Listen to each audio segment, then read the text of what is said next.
Assalamualaikum warahmatullahi wabarakatuh. Bismillahirrahmanirrahim. Alhamdulillahi rabbil alamin. Wa bihi nasta'inu ala umurid dunya waddin. Allahumma sholli wa sallim wa barik ala habibina wa syafi'ina sayyidina wa maulana Muhammadin wa ala alihi wa ashabihi wa man tabi'ahum bi ihsanin ila yaumiddin. Amma ba'du.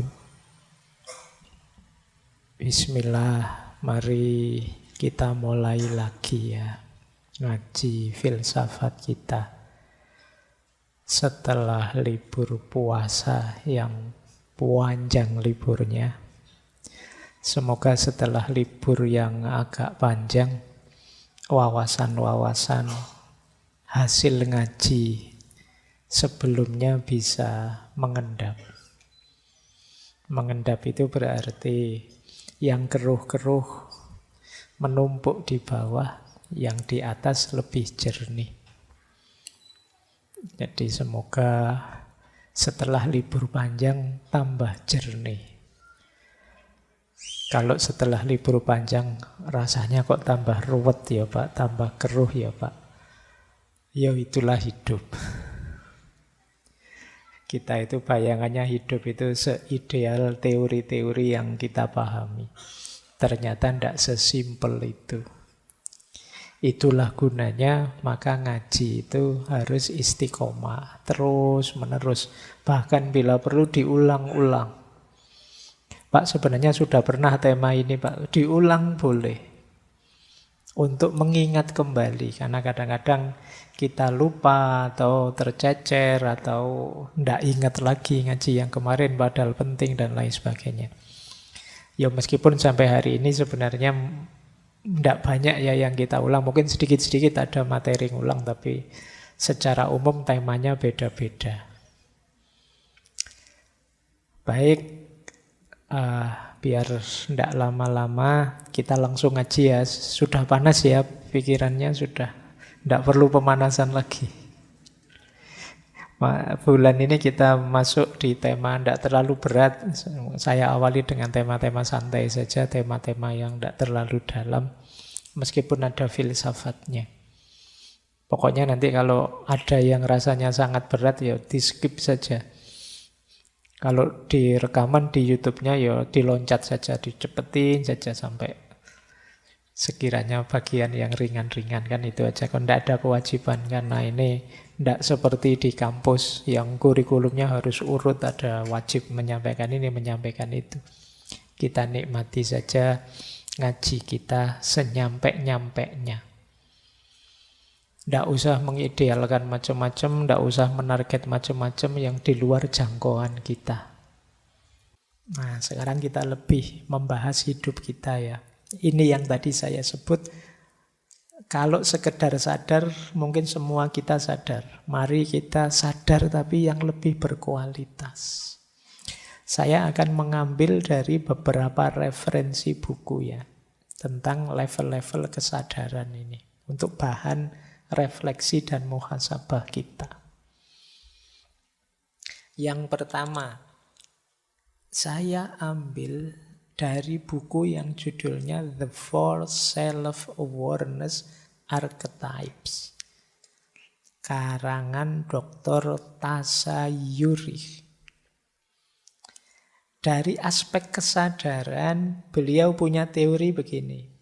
Kesadaran itu ada yang diarahkan ke dalam pada diri kita, ada yang diarahkan keluar pada orang lain. Nah, dengan melihat dua ini, terus beliau menjelaskan tipenya manusia itu ada 4. Ada tipe introspektor, ada tipe seekers, ada tipe aware, ada tipe pleasure. Nanti kita lihat ya. Ada tipe introspektor. Tipe introspektor itu orang yang high internal self-awareness tapi low external self-awareness. Jadi mengenali dirinya secara tinggi berarti sangat kenal dirinya, tapi kurang peduli, kurang menyadari sekitarnya. Ini yang disebut introspektor. Introspektor itu orang yang kenal dirinya, tapi tidak peduli pendapatnya orang, komentarnya orang tentang dirinya. Dia juga tidak menguji tentang kesadarannya. Orang seperti ini biasanya, pokoknya saya kayak gini, terserah orang lain mau apa. Introspektor namanya. Jadi, orang seperti ini ya nanti jadinya dia tidak berkembang. Karena kadang-kadang masukan dari orang lain juga penting. Oke ya, ini tipe pertama. Orang yang sadar diri tapi tidak peduli lingkungan sekelilingnya. Ada tipe kedua. Tipe seekers. Kalau seekers ini lebih parah. Seekers itu para pencari. Maksudnya dia ini masih dalam proses pencarian. Dia ini low internal self-awareness. Pengenalan dirinya ke dalam itu lemah. Sekaligus juga low external self-awareness. Pengenalan keluarnya juga lemah. Jadi dia tidak jelas tentang dirinya, juga tidak mau diberi masukan orang lain. Ini tipe seekers. Ini yang saya sebut tadi ya, mungkin orang apatis atau orang cuek. Ada di sini. Nanti ada juga yang high external self-awareness dan high internal self-awareness. Kalau bisa kalian ada di sini. Ini orang yang aware. Orang yang paham dirinya, kenal dirinya, sekaligus terbuka masukan dan pendapat orang lain. Ini tipe aware. Nanti ada yang tipe high external self-awareness tapi low internal. Ke dalam dia lemah tapi keluar dia luar biasa. Sangat peduli dengan orang lain. Namanya tipe pleaser. Tiap hari yang dipikirannya gimana mengikuti pendapatnya orang, menyenangkan orang lain. Namanya pleaser. Dia sendiri tidak tahu keinginannya apa. Pokoknya ikut saja orang-orang. Yang penting orang lain senang. Kata teman-teman, saya itu baiknya begini dan kamu jalan itu. Menurut teman-teman, mereka itu bangga dengan saya kalau saya neraktir mereka. Ya wis tak traktir semua. Itu pleaser. Dia hanya menyenangkan saja orang lain. Kayak ini 3 tipe namanya archetype. Tipe paling utama. Kalian ada di mana? Kalian pleaser kah? Atau aware kah? Atau seekers? Cuek saja Pak, peduli amat. Atau orang yang introspektor. Introspeksi dirinya bagus tapi tertutup dari masukan-masukan orang lain. Baik, kalian menilai diri kalian ya. Tidak usah bilang-bilang ke yang lain, tidak apa-apa. Untuk kalian sendiri. Lanjut. Ada cara menjelaskan yang berbeda. Kali ini saya ambil dari bukunya Jeff Cooper, Levels of Awareness. Beliau pakai gambar juga yang dengan simbol-simbol warna. Ada warna putih, ada warna kuning, ada warna oranye, ada warna merah. Ini dari orang paling cuek sampai orang paling serius. Kalian ada di tipe mana silahkan introspeksi. Yang warna putih Ini di kesadaran putih, ini orang yang relax, tapi unaware dan unprepared.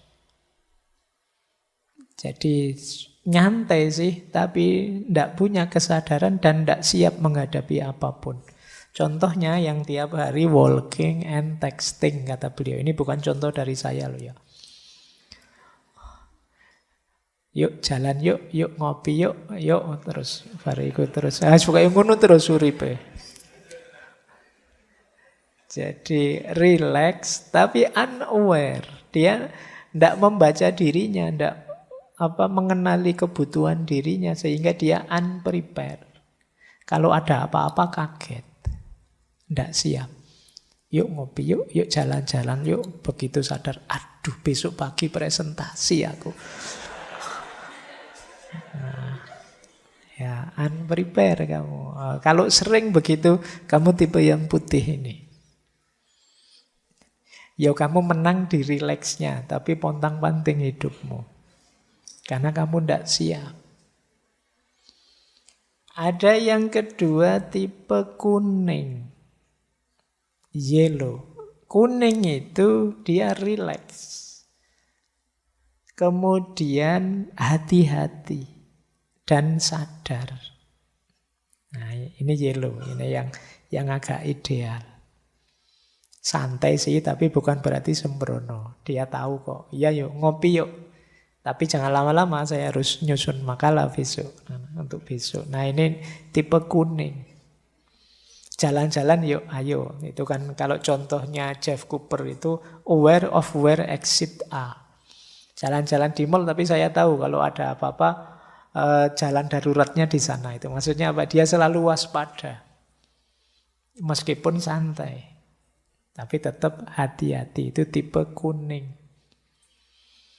Pikirannya penuh perhitungan. Ada oranye. Kalau oranye, ini sudah agak lebih. Heightened state of alertness. Orang yang mulai mudah cemas, mudah was-was. Cirinya apa? Something doesn't look or feel right. Selalu merasa ini mesti ada yang salah. Ada yang kurang. Apa ya? Itu selalu begitu. Ini khawatir terus, cemas terus. Ada yang tidak beres deh ini rasanya. Nah kamu was-was terus.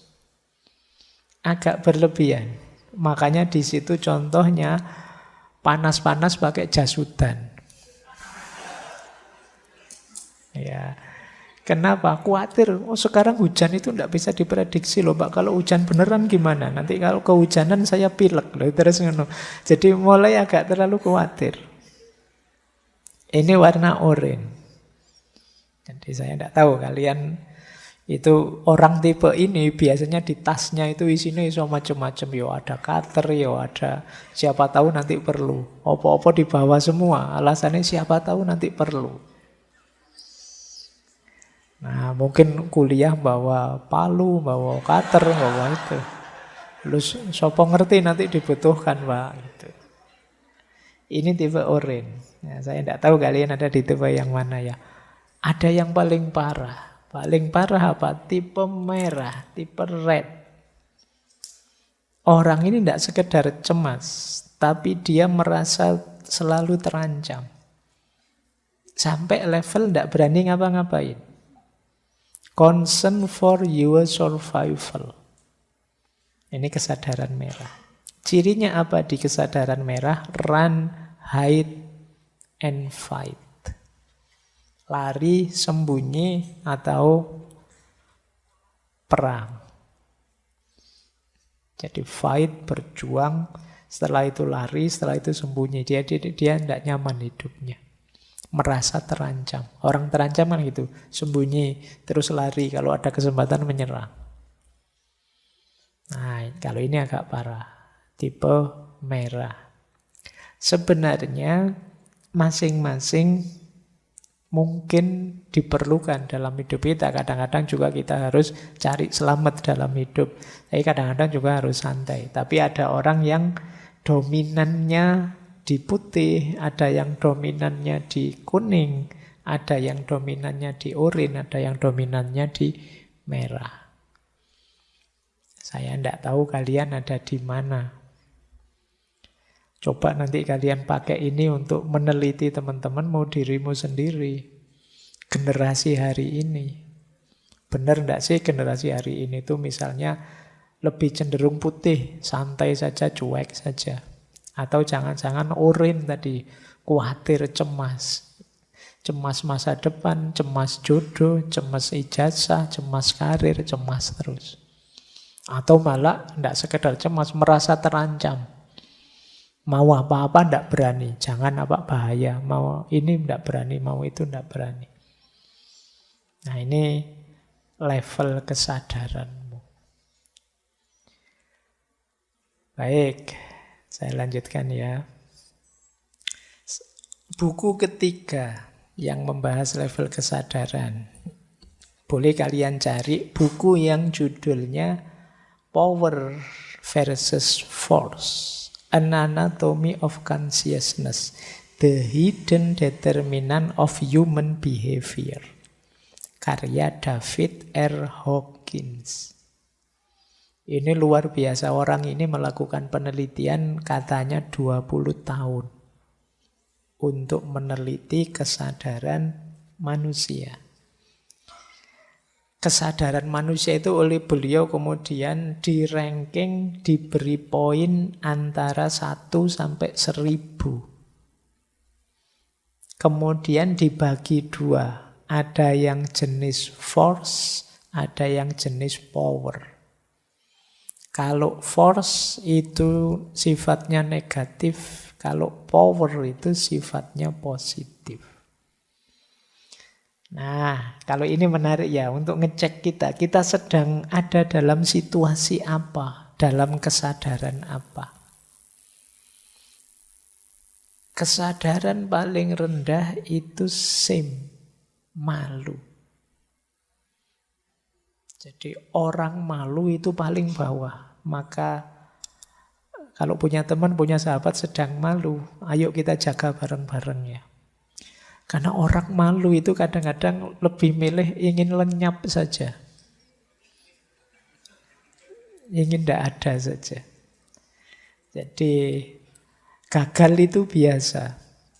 Tapi kalau lanjutannya malu itu kamu harus mulai jaga-jaga, hati-hati.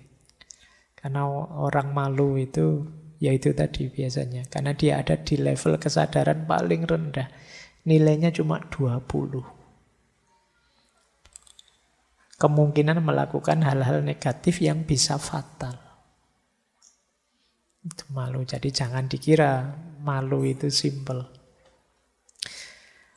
Kalau begitu apa mending kita tidak punya malu saja, Pak?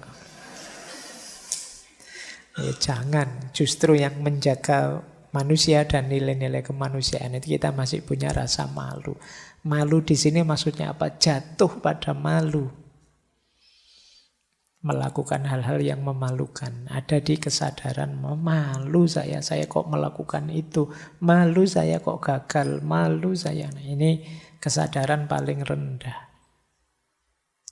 Di atas malu ada guilty. Guilt, rasa bersalah. Ini nilainya 30. Jadi ya merasa, wah iya ya, keliru saya kok melakukan itu ya, dosa saya. Ini kesadaran rendah, 30. Getarannya negatif. Di atas rasa bersalah ada apati atau apatis. Tadi loh, cuek. Jangan dikira cuek itu keren. Kalau memang cuek beneran, kalian acuh beneran dengan hidupmu, kesadaranmu, kesadaran apatis, itu kamu ada di kesadaran level rendah. Getarannya negatif. Membawa berarti pada hal-hal yang negatif. Naik satu level ada grief, kesedihan. Nah, sedih juga rendah, nilainya 75.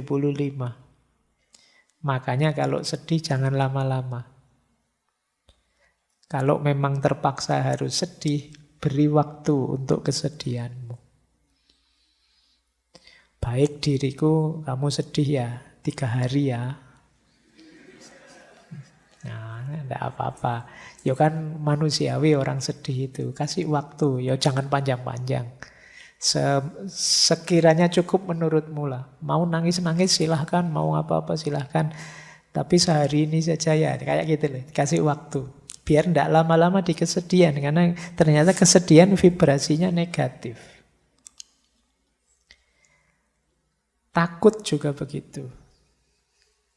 Taklukkan rasa takutmu, kalau belum takluk ya hindari dulu sementara. Karena kalau kamu ada di ranah takut, getarannya juga negatif. Orang takut pasti tidak produktif.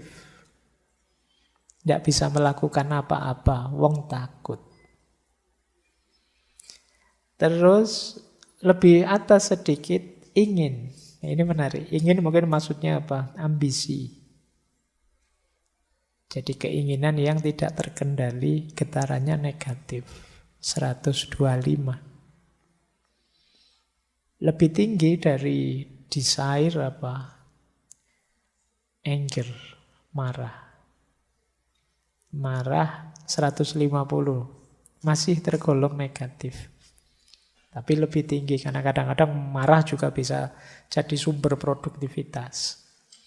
Mungkin bisa saja kamu marah sambil nyanyi, bikin puisi, itu kan bisa produktif. Karena ngamuk, apa, ngelukis apa, itu bisa. Bisa diarahkan ke yang positif, tapi secara umum masih negatif. Meskipun negatifnya level agak tinggi. Dan pride, ini menarik. Pride masih dikategorikan negatif karena kebanggaan itu dekat sekali dengan kesombongan. Masih membawa aura negatif meskipun dia tertinggi dalam aspek negatifnya. Maksudnya nilainya besar. Berarti negatifnya paling kecil. Nah, yang sebelah kanan ini power. Getarannya positif. Kalau kalian emosinya ada di yang kanan itu, kesadarannya di yang kanan itu, lanjutkan. Karena kalian ada di track yang benar. Yang pertama apa? Berani. Ketika keberanian itu muncul, 200 nilainya. Kamu siap nikah? Siap Pak, berani saya. Meskipun belum kerja, berani saya Pak, lumayan. Nah ini berarti kalian punya keberanian. Dan itu positif energinya. Kesadarannya positif. Yang ke-10 netral. Netral itu stabil, tidak mudah terpengaruh. 250 positif. Terus willingness, cita-cita. Beda dengan desire tadi ya. Desire itu hasrat, keinginan, nafsu. Kalau willingness itu kemauan, punya cita-cita, itu menggerakkan secara positif. Kemudian acceptance, penerimaan. Situasiku seperti apa, saya ridho dengan ketetapannya Allah. Nah ini 350. Kemudian berpikir akal, 400. Kemudian cinta, 500 ternyata. Dalam penilaiannya Hawking ya. Cinta itu 500. Di atas cinta ada lagi yang energi positifnya besar, sukacita. Ya karena mungkin kenapa lebih tinggi sukacita? Ya dari aspek powernya, sukacita lebih besar. Kadang-kadang cinta kan bikin lemes juga. Apalagi kamu ditolak, apalagi kamu dicuekin, itu kan terus jadi lemes. Tapi kalau gembira itu kemungkinan lebih besar. Joy, sukacita. Kedamaian, getaran positifnya besar, 600. Dan yang paling tinggi, antara 700 sampai 1000, itu enlightenment, pencerahan. Orang yang di kesadaran tercerahkan, itu energinya luar biasa. Ketika kamu merasa tercerahkan, itu kan semangatmu meluap-luap. Nah, ini boleh untuk bahan evaluasi dirimu ya. Saya ada di mana, Pak? Kamu sedang malu, sedang sedih, apa sedang apa? Kamu cek, kamu dapat nilai berapa? Kamu inget-inget poin-poin itu. Mungkin kalau kamu sedang jatuh cinta, wah 500 Pak energinya Pak. Kalau sedang takut, wah cuma 100 Pak. Saya dulu lupa ada apa anime Dragon Ball itu yang ada hitungan energinya di kacamatanya itu. Wah 500 ya. Bayangkan saja seperti itu kan. Wah saya sedang jatuh cinta ini. Itu tulisannya 500. Tuh 500. Wah sedang. Energinya segitu. Jangan-jangan terinspirasi itu terus dibikin di animenya. Jadi ini salah satu kategori-kategori kesadaran dan levelnya.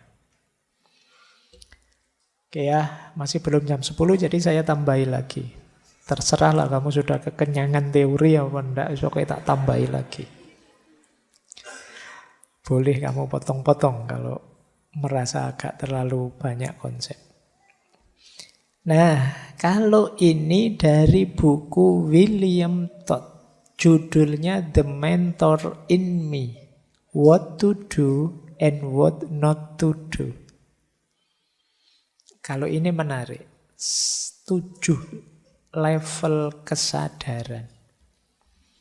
Dari kesadaran paling rendah sampai ke kesadaran paling tinggi. Manusia yang level kesadarannya tertinggi. Ayo kita cek kita ada di mana ya.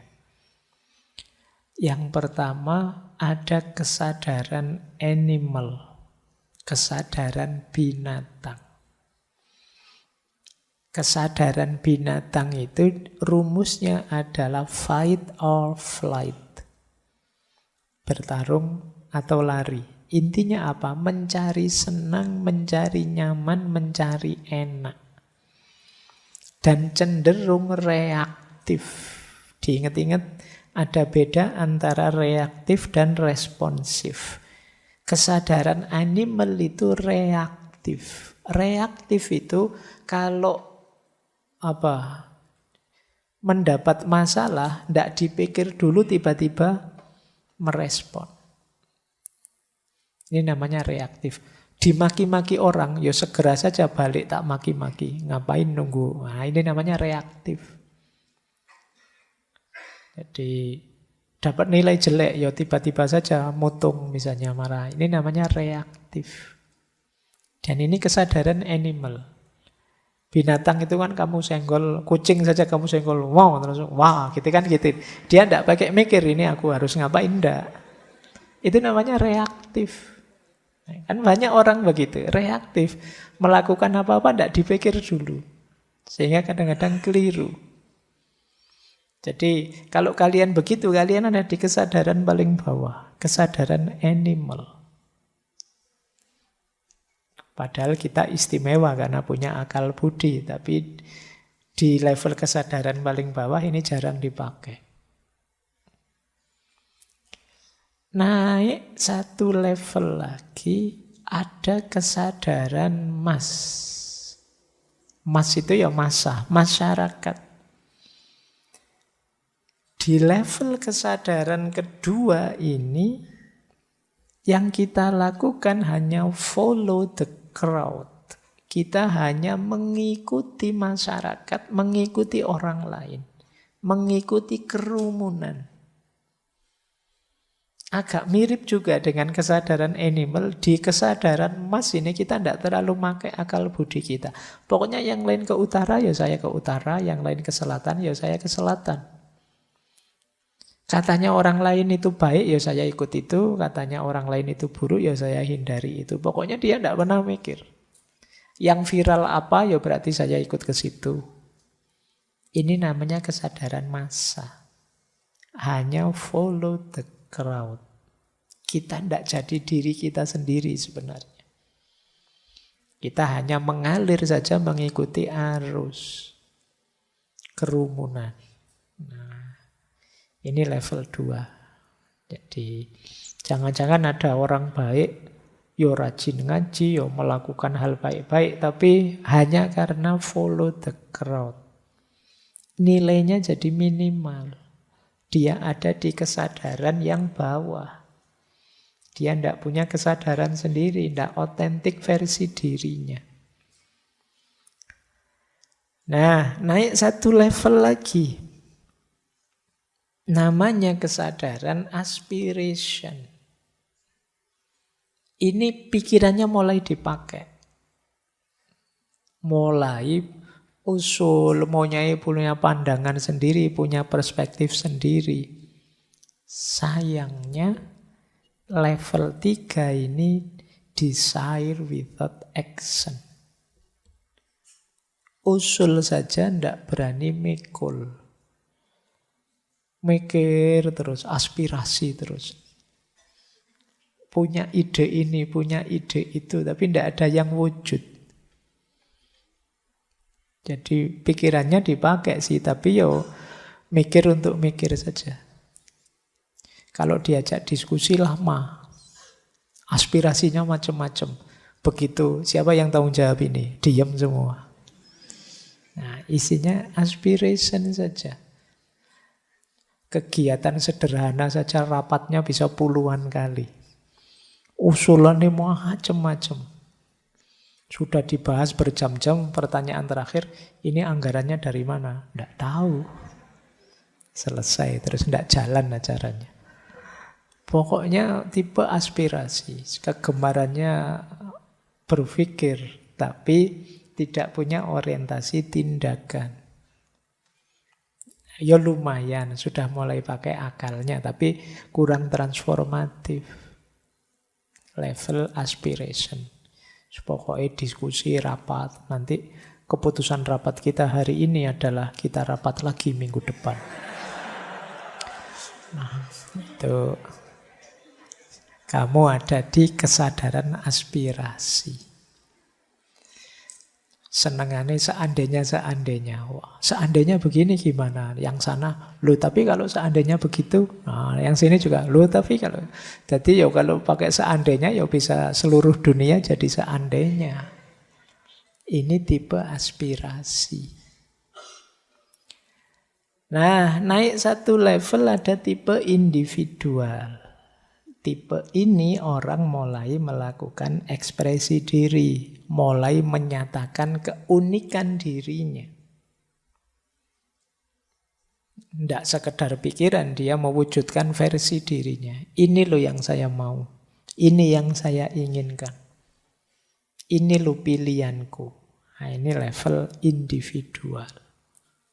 Ini kesadarannya lebih tinggi. Nah, kalau sukses di sini, sebenarnya ada yang lebih tinggi apa? Kesadaran disiplin. Orang dengan kesadaran disiplin itu, dia punya target, punya cita-cita, punya keinginan, dan dia berkomitmen mewujudkannya secara disiplin. Ini kesadarannya lebih tinggi. Kalau yang individual tadi kan mengekspresikan diri saja, tapi yang ini ada targetnya, ada saya ingin jadi seperti itu, saya ingin mencapai itu, dan dengan komitmen penuh mencapai tujuan itu namanya kesadaran disiplin. Lebih tinggi daripada sekedar kesadaran individual. Kalau ingin lebih tinggi lagi, ada namanya kesadaran experience. Kesadaran experience itu kesadaran pengalaman. Kenapa ini lebih tinggi dari disiplin? Orang yang disiplin saja, kadang-kadang kalau dia tidak luwes, hidupnya jadi kaku, monoton. Situasi berubah, dia tidak mau berubah. Saya pokoknya target setiap sholat harus ke masjid misalnya. Dan itu dia komitmen, bagus sih. Tapi kalau dia tidak naik level ke experience, nanti dia mengalami hal yang berbeda. Dia memaksakan diri harus begitu terus, hasilnya bisa sebaliknya. Pandemi datang, enggak. Meskipun pandemi saya tetap harus ke masjid karena sudah niatnya begitu. Padahal di luar, di mana-mana sedang dilarang karena penyakit merajalela. Nah ini kurang luas. Maka perlu naik level, kamu naiklah ke experience. Experience itu iya, saya punya target, ini saya berkomitmen. Tapi sekarang situasinya berubah begini. Saya bisa merespon situasi itu. Ini belajar dari pengalaman, itu sederhananya orang experience. Jadi dia tidak sekedar disiplin, tapi juga target untuk lebih baik terus-menerus dari experience. Belajar dari pengalaman. Ini level lebih tinggi. Puncaknya, kalau bisa level mastery. Level mastery ini puncak. Cirinya apa? Responsif, tidak reaktif. Mau melakukan apapun dipikir dulu. Yo mempertimbangkan kenyamanan, mempertimbangkan orang lain, Mas, mempertimbangkan aspirasi yang macam-macam, mempertimbangkan ekspresi diri, mempertimbangkan target dan disiplin dan komitmen, mempertimbangkan pengalaman situasi, baru diputuskan. Ini mateng kalau orang sudah nyampe mastery. Kesadarannya tidak kesadaran reaktif, tapi kesadaran responsif. Kalau respon itu diawali berpikir dulu, mendalam, terus baru dieksekusi. Inilah 7 level kesadaran. Nah, teman-teman boleh cek ya, saya ada di mana sekarang? Mastery pasti belum, Pak. Experience masih meraba-raba. Disiplin masih belum konsisten. Ekspresi diri tidak jelas. Saya mau mengekspresikan diri saya kayak gimana? Aspirasi tidak pernah sih, Pak. Isinya gegeran terus sama teman-teman. Ataukah Mas? Ya masa yang manya dulu, Pak. Animal, jangan-jangan nyari kesenangan. Tidak tahu juga, Pak, tapi rasanya hidup saya juga tidak senang-senang amat. Berarti levelnya di bawah ini. Tidak ada kesadarannya. Baik, ya kamu renungi sendiri ya. Kalau bisa kamu naik level kesadaranmu biar hidup kita lebih bernilai. Tambah tinggi level kesadaran kita, tambah bernilai hidup kita, tambah berkualitas. Baik, saya kira itu ya. Teman-teman, malam hari ini ada banyak konsep, banyak teori. Jangan kesusu ditelan semuanya. Pelan-pelan dikunyah, dicerna. Kalau ada yang cocok, monggo dipakai. Kalau ada yang tidak cocok, jangan malu-malu kalau mau dimuntahkan saja. Tidak apa-apa. Tidak semua teori, tidak semua konsep itu relate, nyambung dengan hidup kita, dengan situasi kita masing-masing. Yang penting kita jaga diri kita agar tetap sadar. Kemudian kita berusaha meningkatkan level kesadaran dan kualitas kesadaran kita. Baik, saya kira itu untuk malam hari ini. Minggu depan satu lagi tema, yaitu untuk mengendalikan diri. Kendali diri saya masuk lewat pintu kesabaran. Jadi malam hari ini kita latihan sadar, minggu depan latihan sabar. Silahkan sabar menunggu minggu depan. Saya akhiri sekian, kurang lebihnya mohon maaf. Wallahul muwaffiq, wallahu a'lamu bissawab. Wassalamualaikum warahmatullahi wabarakatuh.